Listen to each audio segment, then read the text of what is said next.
Bonjour frères et sœurs, bienvenue dans Shama au quotidien. Le passage d'aujourd'hui est tiré de Genèse chapitre 37 versets 1 à 36, ayant pour titre « Joseph vendu en Égypte ». Joseph a une vie riche en fruits. La Bible ne mentionne clairement aucun acte mauvais ni rien qui déplaise à Dieu dans sa vie. Au contraire, elle souligne souvent qu'il était un homme accompagné par Dieu. Cependant, cela ne signifie pas que sa vie fut facile. Bien au contraire, elle fut pleine d'épreuves et de difficultés. Pourtant, au milieu de toutes ces situations, Dieu était toujours avec lui. Aujourd'hui, nous allons lire son expérience durant sa jeunesse. Joseph est le 11e fils de Jacob, né de Rachel. Et comme vous vous souvenez peut-être, Jacob avait 2 femmes, Léa et Rachel. Il aimait Rachel plus que Léa. De plus, Joseph était né alors que Jacob était âgé. Ainsi, Jacob aimait particulièrement Joseph et lui avait même fait confectionner une tunique multicolore.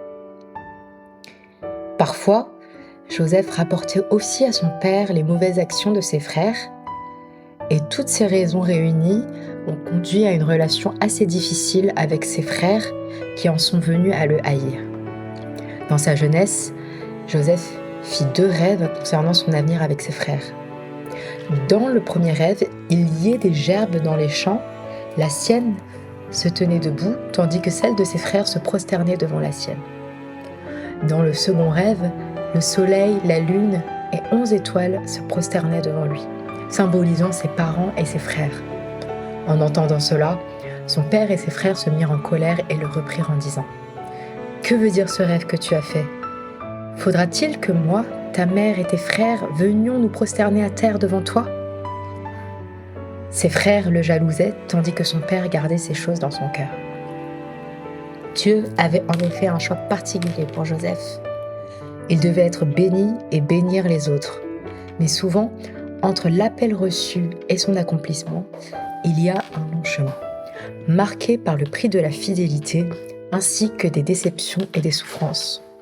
Dieu utilise ce processus pour transformer la personne, perfectionner son caractère et la rendre apte à accomplir son appel. Joseph n'est pas une exception.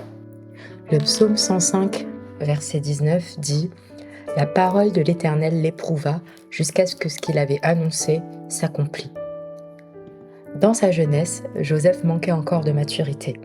Par exemple, lorsqu'il racontait ses rêves, il ne tenait pas compte des réactions de ceux qui l'écoutaient, suscitant ainsi leur irritation. Dieu permet donc des épreuves pour le façonner, afin que sa vie et son caractère soient pleinement formés pour être utilisés par lui.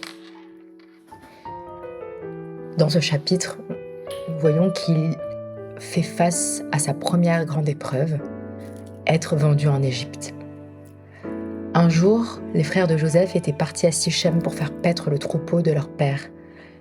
Celui-ci envoya Joseph pour prendre de leurs nouvelles, et Joseph alla à la recherche jusqu'à Dothan. Ses frères, le voyant de loin, conspirèrent pour le tuer.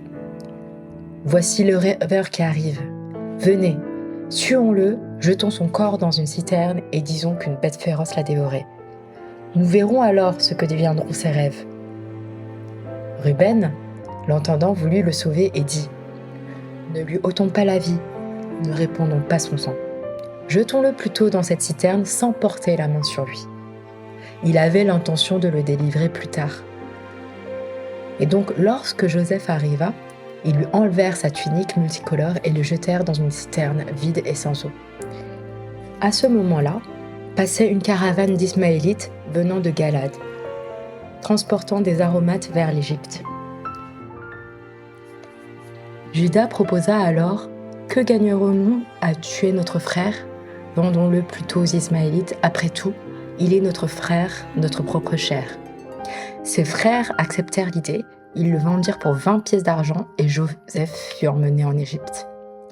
Ensuite, ils trempèrent sa tunique dans du sang pour tromper leur père, lui faisant croire qu'une bête sauvage l'avait dévoré. Jacob, en apprenant cela, fut plongé dans une grande douleur. Et en Égypte, Joseph fut vendu à Potiphar, officier de Pharaon et chef des gardes. Donc, dans ce chapitre, la situation de Joseph est tragique.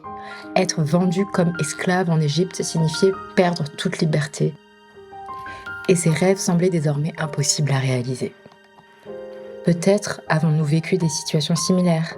Nous avons reçu un appel de Dieu, mais les circonstances de la vie semblent nous en éloigner au point de croire qu'il est irréalisable.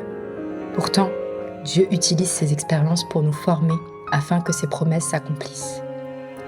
Dans les chapitres suivants, nous verrons comment Joseph, grâce à la présence de Dieu, franchit chaque épreuve. Souvenons-nous de cette parole. La parole de l'Éternel l'éprouva jusqu'à ce que ce qu'il avait annoncé s'accomplisse. Que cela soit pour nous un encouragement à continuer à croire en l'appel de Dieu et lui répondre avec fidélité.